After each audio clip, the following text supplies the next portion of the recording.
So yeah, I wanted to be like Peter McKinnon. I wanted to be like Matty Hippoya. I wanted to be like Chris Howe. I wanted to be like Casey Neistat.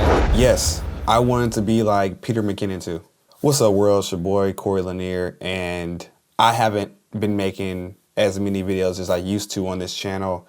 As you guys may notice, there's been a couple things that has changed. Yes, I cut my hair, but that was actually months ago. If you guys know me from this channel, then you guys probably know that I've made tons of videos about the Lumix G7. I actually even started to make videos about the Lumix S5 when I first got it. I even made a few videos about the Blackmagic camera. Basically, in general, what I'm saying is I have a camera channel where I was taking the same approach as some of the people who have made it to like having huge subscriber bases have taken, which was to kind of teach you guys some things in exchange for like viewership and being able to grow my channel, with the hopes of, you know, one day being like the Matty Hippoyas and the Peter McKinnons as well. Recently, I came across a specific video which talks about the industry and how it is now today, just in general of like how things are going when it comes to the photography industry. Like I'm literally just getting in from traveling.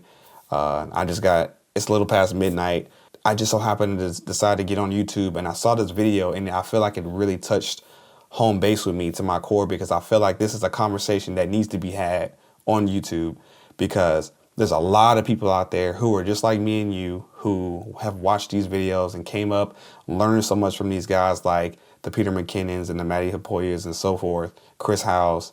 We were like, man, if we could just get a nice camera like them, or man, if we could just learn to edit like them, or man, if we could just get in to their level of quality of work, then maybe we could be able to start growing the way they've had exponential growth and do this for a living and travel like them.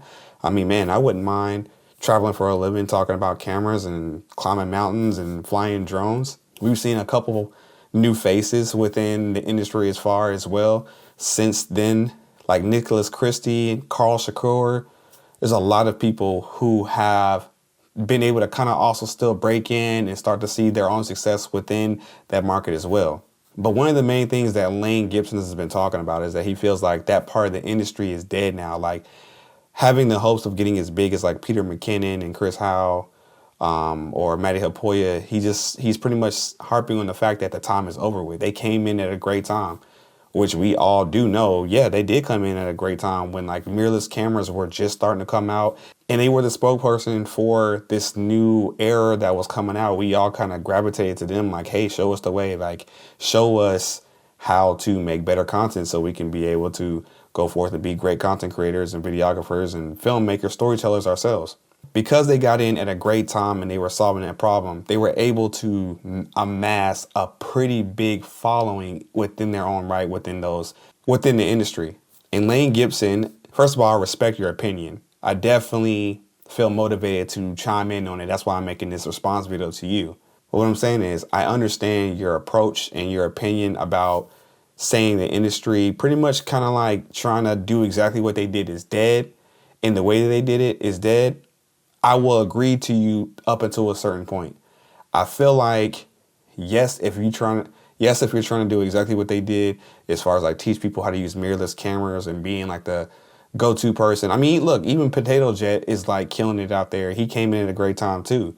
I feel like what we have to do as content creators is take time out to see where the industry is right now and be able to cater to the market where they are. Like, for example, there are creators who are coming up right now who are tackling things like action cameras.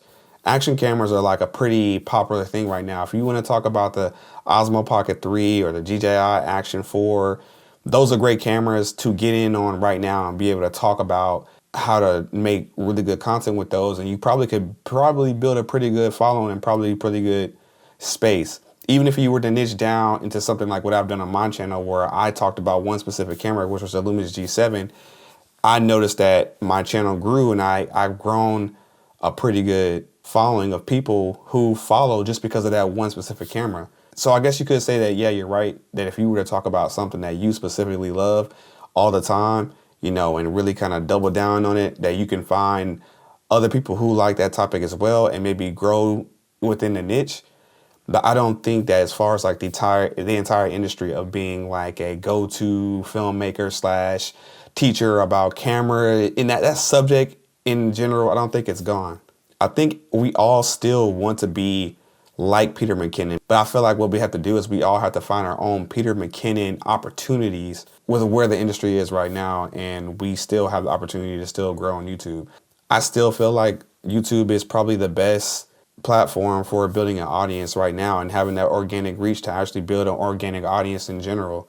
Because another thing that I've noticed is that there's not a lot of people who look like me who are in this space as well. And it's really cool to see people who are in that space be able to show you another way of doing it.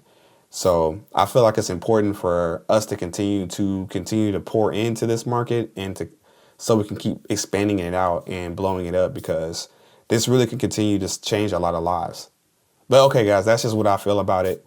How do you guys feel about what's going on in the camera industry, the camera equipment space? Do you still feel like there's an opportunity to become another Peter McKinnon, or do you feel like the whole industry is, just kind of over and the opportunity for getting in is just done? Let me know and keep the conversation going. Oh, and shout out to Lane Gibson, man. I really appreciate you bringing up this conversation because it has me thinking, just like I'm pretty sure it has plenty of other people thinking as well.